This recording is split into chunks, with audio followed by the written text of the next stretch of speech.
আপনাদের বিরুদ্ধে আমাদের সংগ্রাম, তাদের বিরুদ্ধে আমাদের জেহাদ, এটা চলবে কিয়ামত পর্যন্ত।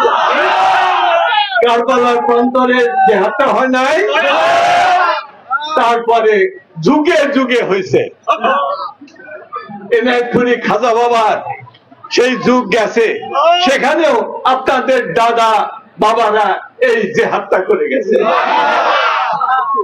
আব্বাজানের পবিত্র যুগে আমরা ছিলাম, আব্বাজানের সাথে আমি ছিলাম না, এই মওলানারা ছিল না, আমরা সেই জিহাদ করে গেছি, আজকেও করবো, এটা আমাদের ইমানি দায়িত্ব।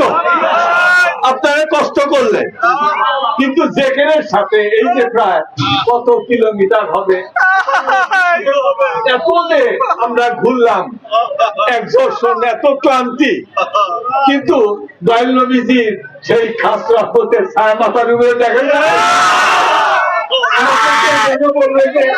মৃত্যুবন্ধ বাতাস, এই যে রহমতের রহমাতুল্লিল আলামিন, আমরা তার কদম মোবারকের নিচে, আমি বলছিলাম বাবাকে বলছিলাম যে আমরা দয়াল নবীজির সেই রহমতের ছায়ার নিচে, তার পবিত্র কদম মোবারকের নিচে মাথা বাড়া,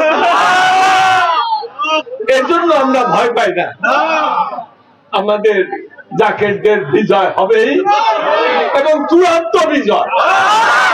এই দিনের কিন্তু বিজয় হয় নাই কারবালা, বিজয়টা হয়েছে কাজে ইমাম হুসাইন, মওলা হুসাইন।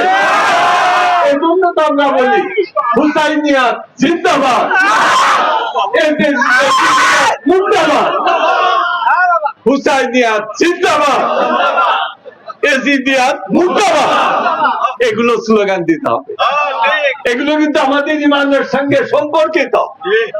আমরা যদি এটা করতে পারি, আমরা এই আখেরি জামানায়, শয়তানের ভয়ঙ্কর খাবার জামানায় আমরা ইনশাআল্লাহ আমাদের ঈমানকে রক্ষা করতে পারি। আপনারা হচ্ছেন সেই আশিকে রাসূল, দয়াল নবীজির পবিত্র মহব্বতের সৈনিক।